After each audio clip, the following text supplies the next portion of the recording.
Conforme eu mostrei para vocês, o que pode acontecer, né?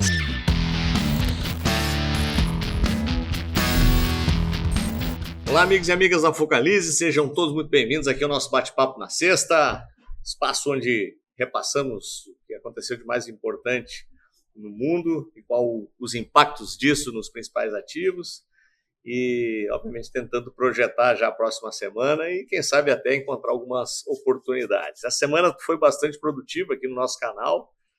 Na terça-feira tivemos a live com o Júlio, fazendo passo a passo de como declarar corretamente o imposto de renda, mesmo tendo a notícia que tivemos a prorrogação até 31 de maio.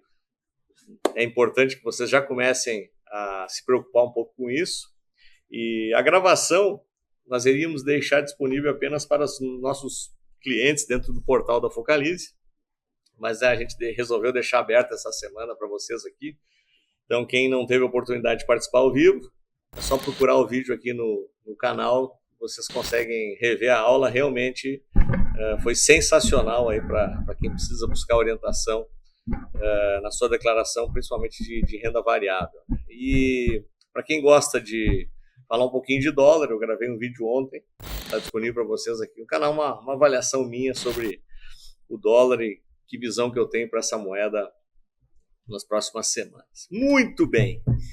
E o que aconteceu de relevante nesta semana especificamente? O principal dado de hoje foi negativo, né, ligado à questão inflacionária.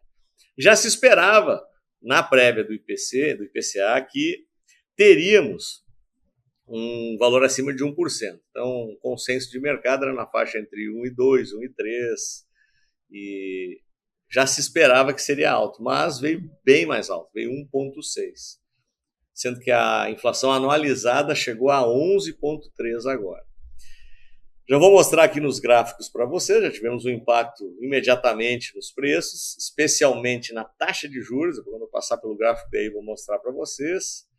E aquelas empresas que dependem principalmente de fluxos mais longos acabam também sentindo um pouquinho mais e voltaram a pesar. Então, toda aquela subida um pouco mais forte dos cíclicos domésticos que a gente vem comentando nas últimas 2, 3 semanas, de recuperações bastante intensas, deram uma bela devolvida em função deste fator. Teve a subida dos Treasuries lá nos Estados Unidos também, que atrapalhou um pouquinho, especialmente a Nasdaq, trazendo uma correção essa semana nas principais bolsas americanas. Impactou um pouquinho as bolsas europeias, mas nem tanto. E um outro elemento importante para que a gente fique no radar ainda é a questão da Covid lá na China, que ainda tem algumas cidades com lockdown, tem queda de produção, tem queda de consumo, minério caindo, e a gente ainda não sabe a extensão disso, se é mais uma variante tipo a Omicron, que vai simplesmente ajudar aí na imunidade de rebanho, ou se isso pode ter um impacto um pouco mais sério. Eu imagino que não, tá? Se fosse para dar um palpite, eu ainda brinco, né, que quem continua contando os mortos aqui da Covid ainda é a Rede Globo, né? O restante aí o pessoal já está com vida normal, graças a Deus, e eu não acho que esse seja um impacto tão relevante. Tanto é que as correções que ocorreram aqui no nosso principal índice, vou colocar já para vocês aqui, foram absolutamente dentro da normalidade. E aqui, passando por uma análise puramente gráfica, né, esquecendo a análise de contexto,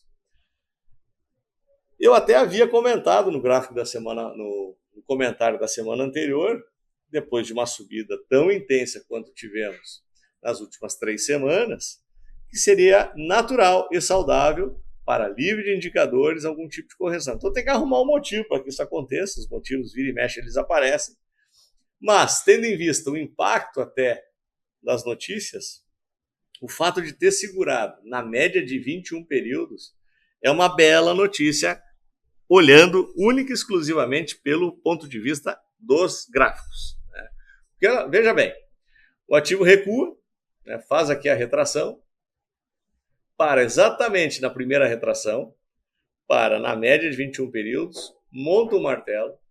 No segundo dia, não faz nova mínima, faz nova máxima, com uma figura até positiva.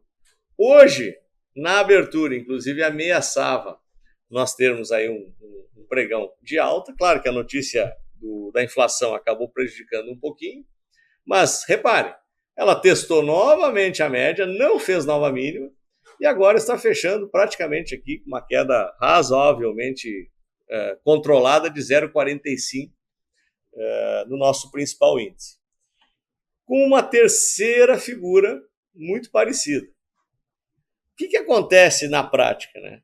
Na segunda-feira, se houver o rompimento desta linha de resistência desses 3 candles, nós temos a retomada da alta. E quando eu olho para o gráfico semanal, o quadro não é muito diferente. Porque olha só, deixa eu dar um zoom aqui que fica um pouquinho mais fácil de entender isso.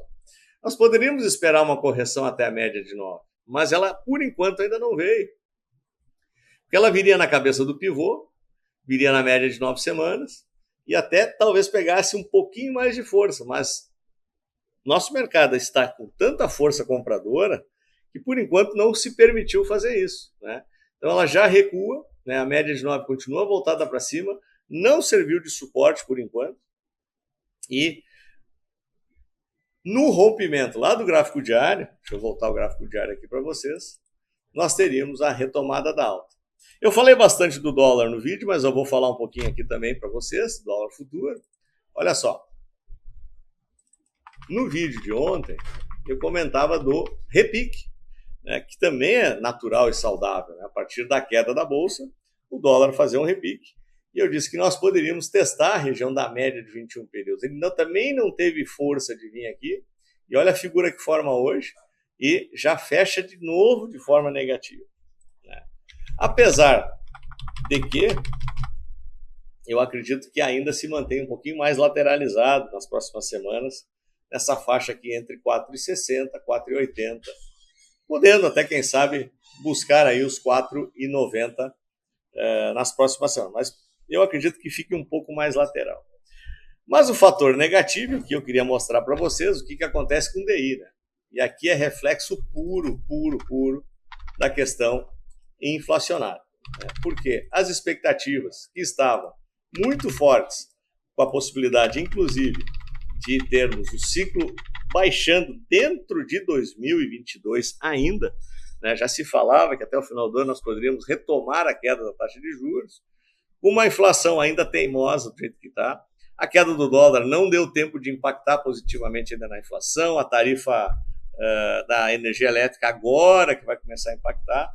O petróleo, pela primeira vez depois de 2 meses, voltou a operar abaixo dos $100, isso é uma boa notícia, né? Então talvez tenhamos um impacto positivo também na questão dos combustíveis. Então tem alguns elementos, né, que ainda não ajudaram, né? Mas no curto prazo ainda está mais forte, né? E aí o mercado penaliza de novo, e olha só onde é que foi a taxa de juros. Até, normalmente a gente não fala disso, mas até colocando o gráfico do IFIX aqui para vocês, que é o índice, que seria o Ibovespa dos fundos imobiliários, olha só a recuperação linda que estava oferecendo aqui, e agora, olha só, imediatamente a taxa de juros sobe, o IFIX aqui já sente também, alguns fundos imobiliários também já sentem no curtíssimo prazo. E quando a gente dá uma olhadinha no que está acontecendo lá fora, olha só, S&P, passando rapidamente aqui pelo gráfico da Bolsa Americana, tivemos aqui um dia também basicamente neutralidade, depois da correção da subida das taxas de juros, Dow Jones muito parecido, mas olha só Nasdaq já sente um pouquinho mais, ó. Então a gente já começa, ó, já faz nova mínima com 1,32, mas na Europa os mercados também já buscam uma pequena recuperação, aí hoje fechando com 1,24 de queda, e o VIX, que é o índice do medo, está mais ou menos comportado aqui na faixa dos 22, também não causando muita apreensão nos mercados, né?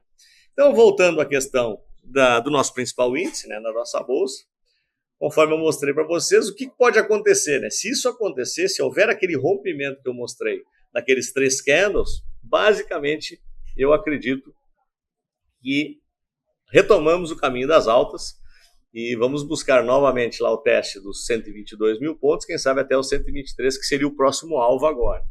E o fluxo estrangeiro eu não tenho o gráfico aqui, porque não sei se vocês ouviram falar que a B3 mudou a metodologia de cálculo, eles acabaram não nos fornecendo os dados, mas possivelmente semana que vem eu já tenha para atualizar isso para vocês. Mas eles me passaram consolidado. Nós tivemos uma entrada de 730 milhões acumulado dentro do mês de abril, que é um número bastante mais baixo do que vinha. Estava tendo 1 bilhão por dia, até alguns dias com mais de 1 bilhão. 730 milhões acumulado, hoje nós estamos no dia 8, né? Me parece que o fluxo está um pouquinho amenizado, né? Então isso também ajuda na questão cambial, né? O dólar dá uma respirada, a bolsa dá aquela pequena corrigida, toma fôlego. Se retomar a entrada, talvez tenhamos aí o guidance para pivotarmos na bolsa e vamos em busca de alvos ainda mais altos, quem sabe até no teste lá do nosso topo histórico. Então, pessoal, gravação vai ficar disponível para vocês da super aula do Júlio sobre declaração de IR. Tem vídeo novo sobre dólar que eu gravei ontem. E desejo a todos um ótimo final de semana. Se gostaram, dão um like, assinem aqui os nossos canais e vejo vocês no nosso próximo vídeo. Até lá!